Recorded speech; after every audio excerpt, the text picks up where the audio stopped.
మధ్యకాలంలో మీరు ప్రెసిడెంట్ పెట్టినప్పుడల్లా మంత్రులు కావచ్చు, కాంగ్రెస్ పార్టీ పెద్దలందరూ కూడా మీరు ఎదురుదాడి చేస్తున్నారు.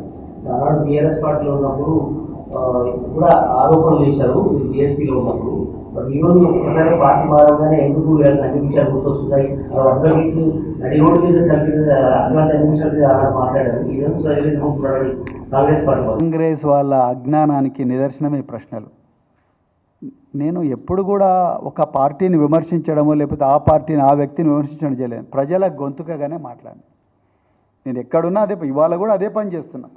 ప్రజల గొంతుకగానే మాట్లాడిన. వాళ్ళు ఏం చూస్తున్నారు? దీన్ని రాజకీయ కోణంలో చూస్తున్నారు. బీఆర్ఎస్ పార్టీ ప్రవీణ్ కుమార్ ఆ కోణంలో చూస్తలేము. కాంగ్రెస్ వాళ్ళు మంచి పని చేస్తే మీరు మంచి పని చేసిన అంటున్నాం.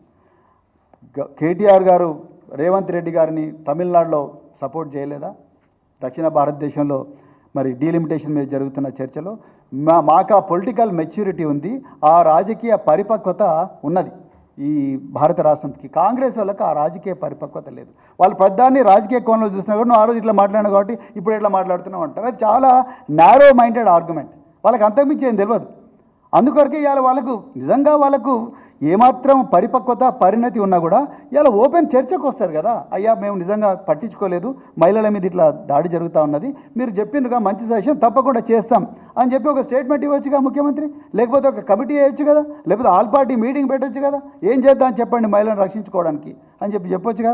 సుప్రీంకోర్టు చివాట్లు పెడితే తప్ప ఇవాళ అఖిలపక్ష సమావేశం లేకపోతే ఏదో కమిటీ విద్యార్థులతోని, సివిల్ సొసైటీతోని, లేకపోతే ఇంకెవరితోనో కమిటీ వేస్తున్నాడు హెచ్సియు భూముల కింద. ఎగ్జాంపుల్ చెప్తున్నాను మీకు. అది ముందరనే చేసి ఉండొచ్చు కదా. మీకు ఎంతసేపు బీఆర్ఎస్ను ఎట్లా చేసి కేసులలో ఇరికించాలి, లేకపోతే నువ్వు ఆ రోజు ఇట్లా అన్నావు కదా ఈరోజు ఎందుకు ఇట్లా అంటున్నావు అని చెప్పడం తప్ప ఇంకోటి లేదండి.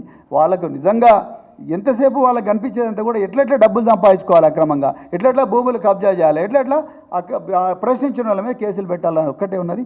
అంతకుమించి వారు లేదు. కాబట్టి ఇది పూర్తిగా వాళ్ళ అజ్ఞానానికి నిదర్శనం అని నేను చెప్తాను.